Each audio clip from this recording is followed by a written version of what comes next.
Hello guys, welcome to Mittal law lectures. जैसे कि हमारा सब्जेक्ट चल रहा था हिंदू लॉ, जिसमें हमारा एक्ट कंटिन्यू था Hindu adoption and maintenance act 1956। आज हम इस वीडियो में बात करेंगे section 18 of Hindu adoption and maintenance act 1956 के बारे में। सेक्शन 18 में ये बताया गया है कि वाइफ की मेंटेनेंस कैसे लगेगी। Section 18 subsection 1 of Hindu adoption and maintenance act 1956 deals with the maintenance of wife. तो जो सेक्शन 18 सबसेक्शन 1 है इस एक्ट का, वो वाइफ की मेंटेनेंस का रिगार्डिंग डीलिंग करता है। A Hindu wife whether married before or after the enforcement of this act shall be entitled to the maintenance from her husband during his lifetime। जो एक हिंदू वाइफ है वो चाहे इस एक्ट के इनेक्टमेंट होने से पहले उसकी मतलब मैरिज हो चुकी थी, चाहे इस एक्ट के इनेक्टमेंट होने के बाद उसकी मैरिज हुई है, तब भी वो उसका राइट बनता है हिंदू वाइफ का मेंटेनेंस क्लेम करने का अपने हस्बैंड से जब तक वो जिंदा है। It is a duty of the husband to maintain his wife. ये हस्बैंड की ड्यूटी मानी जाती है कि वो अपनी वाइफ को मेंटेन करे। The husband can not take the excuse that his financial status is not good.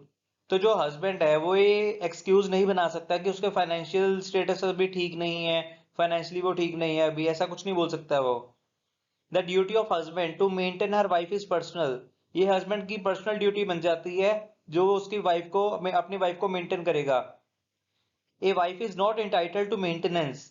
एक जो हिंदू वाइफ है वो मेंटेनेंस के लिए तब अपना राइट टर्मिनेट उसका हो जाएगा, तब अपना राइट खो देगी मेंटेनेंस के लिए when she leaves the house of her husband. जब वो अपने हस्बैंड का घर छोड़ देगी बिना किसी रीजन के, और without the consent of the husband, बिना अपने हस्बैंड की परमिशन के घर छोड़ देगी हस्बैंड का, तो वो ये मेंटेनेंस का राइट जो है उसका टर्मिनेट हो जाएगा उस टाइम पे। Here it is important that a wife obtaining maintenance under section 18 of Hindu Adoption and Maintenance Act 1956। तो यहाँ पे ये बताया गया है कि जो वाइफ सेक्शन 18 जो है Hindu adoption and maintenance act 1956 का, उसके अंडर मेंटेनेंस क्लेम कर रही है, वो सेम जो वाइफ है वो सेक्शन 125 जो है सीआरपीसी का, हमारा क्रिमिनल प्रोसीजर कोड 1973, उसके अंडर मेंटेनेंस क्लेम नहीं कर सकती सेम टाइम पे। Grounds on which a Hindu wife can claim maintenance from her husband even while living separately। तो ऐसे कौन कौन से ग्राउंड्स हैं जब एक जो हिंदू वाइफ है वो मेंटेनेंस क्लेम कर सकती है चाहे वो अपने हस्बैंड से अलग रहती है तो भी। The general rule is that the wife is entitled to maintenance only while living with her husband. तो जनरली अगर रूल की बात करते हैं तो जो वाइफ है उसका जो मेंटेनेंस लेने का राइट है वो तब तक ही होता है जब तक वो अपने हस्बैंड के साथ रह रही है। She is not entitled to maintenance on living separately from her husband। अगर वो अपने हस्बैंड से सेपरेट रह रही है तो उसका जो राइट होता है वो टर्मिनेट हो जाता है। But there are few exceptions, but यहाँ पे कुछ एक्सेप्शंस बता रखी हैं। She can be entitled to maintenance on living separately from her husband under certain circumstances. तो ऐसे कुछ सर्कमस्टांसिस बताए जाएंगे जिसमें जो वाइफ है वो चाहे अपने हस्बैंड से अलग रह रही है बट फिर भी उसके पास राइट होगा, वो मेंटेनेंस क्लेम कर सकती है। Such circumstances have been mentioned in 18 subsection 2। ये सेक्शन 18 के सबसेक्शन 2 में बताई गई है ऐसे circumstances। According to it, wife can claim maintenance under the following circumstances। जिसमें सबसे पहला इसमें circumstance आता है कि जब वाइफ अलग रहकर भी मेंटेनेंस क्लेम कर सकती है। Desertion, when the husband is guilty of leaving his wife without any reasonable cause or without the consent of the wife or without the desire of wife or voluntarily ignores her। तो इसमें ये बताया गया है कि जो husband है वो बिना किसी भी रीजन के अपनी वाइफ को छोड़कर चला जाता है, बिना वाइफ के कंसेंट लिए चला जाता है, या वाइफ के बिना मर्जी के चला जाता है, या अपनी मर्जी से जो हस्बैंड है अपनी मर्जी से वाइफ को इग्नोर कर रहा है, तो ये डिजर्शन के अंदर काउंट किया जाएगा और वाइफ मेंटेनेंस क्लेम कर सकती है अलग रहकर भी। सेकंड इसमें हमारा सर्कमस्टांसेस आता है cruelty. When the husband commits cruelty towards wife. जब हस्बैंड क्रुएल्टी वगैरह करता है वाइफ के साथ, which may create such apprehension in her mind that it shall be injurious for her to live together। तो जो वाइफ है उसके मन में डर पैदा हो जाता है उसके माइंड में कि हाँ अगर वो इसके साथ रहेगी, हस्बैंड के साथ रहेगी तो उसकी जान को खतरा है, इस वजह से वो अलग रहकर भी, सेपरेट रहकर भी मेंटेनेंस के लिए क्लेम कर सकती है। इसमें हमारा थर्ड सर्कमस्टांस है लेप्रोसी। लेप्रोसी एक डिसीज है एक तरीके की। When the husband is suffering from severe leprosy.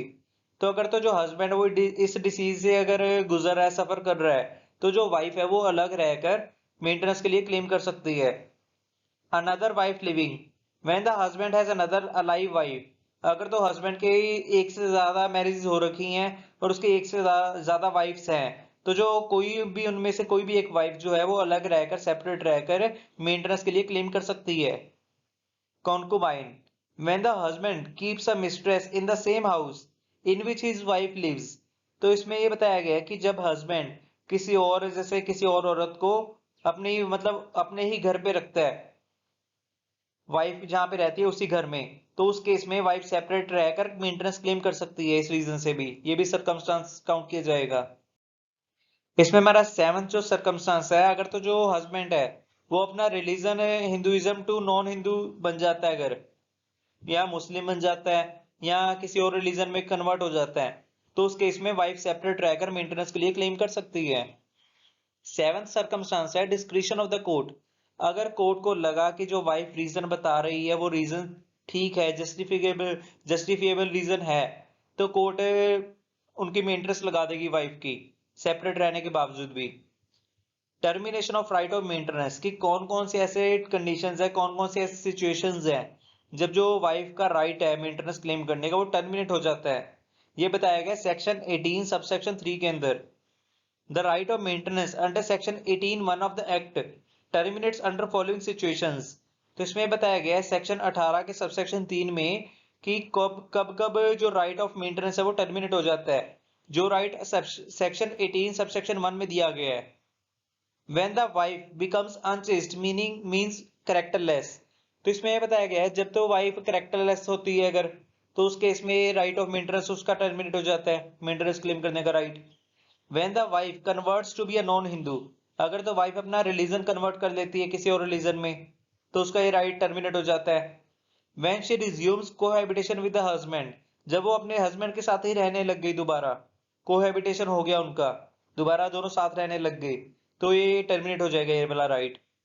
Amount of maintenance section 23 deals with the discretion of the court whether any maintenance is to be awarded any if so what maintenance should be awarded। तो यहाँ पे ये बताया गया section 23 में एक court की discretion होती है कि अगर तो पहली बात है कि मेंटेनेंस अवॉर्ड करनी है वाइफ को या नहीं करनी, अगर तो करनी है तो वो कितनी करनी है।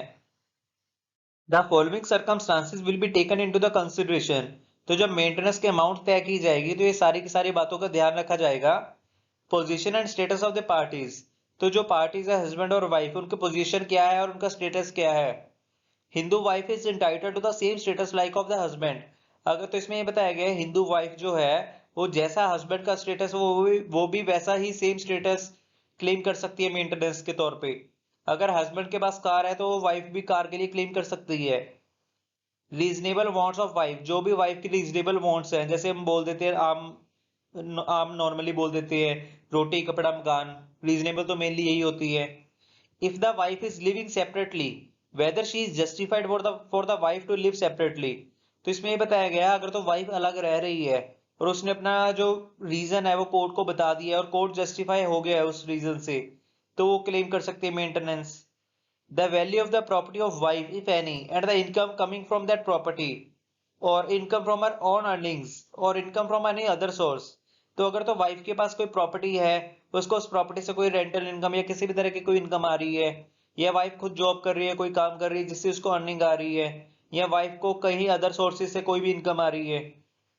Other dependents on the husband, कि हस्बैंड पे और कौन कौन से पर्सन डिपेंड हैं, जैसे कि हस्बैंड के ओल्ड पेरेंट्स हो गए, या हस्बैंड का छोटा भाई या बहन हो गई जिसके भी इंटरेस्ट भी उसको खर्चा वगैरह उसी को देखना पड़ता है, डिपेंडेंट जो फैमिली मेंबर्स है उनका।